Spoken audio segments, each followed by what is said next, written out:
The V part is as a result of mistakenly seeing wetlands as wastelands rather than life-giving sources of incomes, jobs, and essential ecosystem services.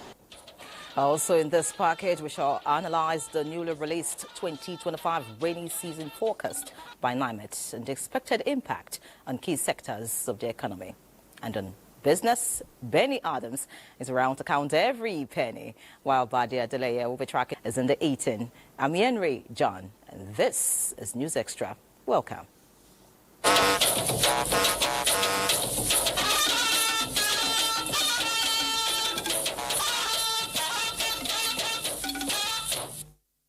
Let's set sail now as the federal government has inaugurated a supervisory board of the Debt Management Office as part of efforts to strengthen fiscal and monetary policy coordination and ensure long-term debt sustainability in line with President Bola Ahmed Tinubu's renewed hope agenda. State House correspondent Abdurrahman Jabrila reports.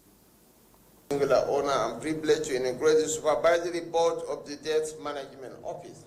Vice President Kashim Shettima, who doubles as the chairman of the board, charged the members to come up with a more strategic approach to public debt management. He noted that Nigeria must continue to use public debt as a vehicle for the development of critical infrastructure and tool for economic growth and poverty reduction, explaining that this approach aligns with the renewed hope agenda, prioritizes fiscal discipline, economic stability, and sustainable development. I have no doubt that with a strong commitment to adopt modern liability management strategies, both from the fiscal and monetary policy sides, we will collectively address our public debt challenges in the very near future.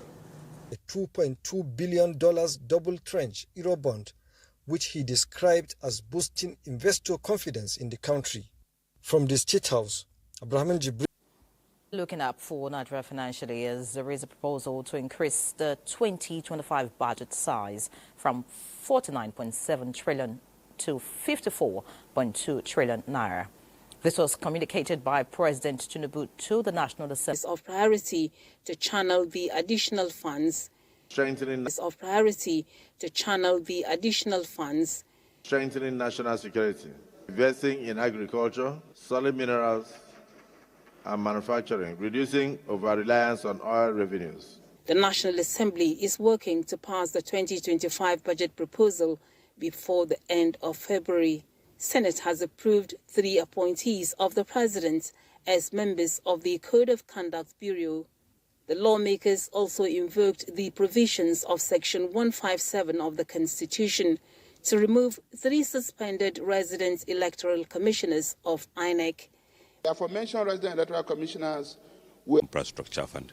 All right. With these changes now, are there be any adjustment of the MTF already in place? Oh yes, the part of the submission and the National Assembly is always welcome because we have earlier recall that even when the budget was submitted, the MTF was amended because the MTF that was approved was for a lower lower budget of less than 49 trillion.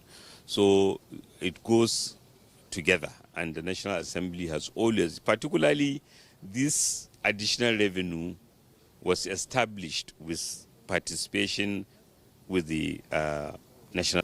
Thank you so much, Honorable. Thank you. All right, Honorable Minister of Budget and Economic Planning, Atiku Bagudu, explaining the changes to the 2025 appropriation bill before the National Assembly. Is back to you. Many thanks, Ms. Ball, for that. Also in the Green Chamber, President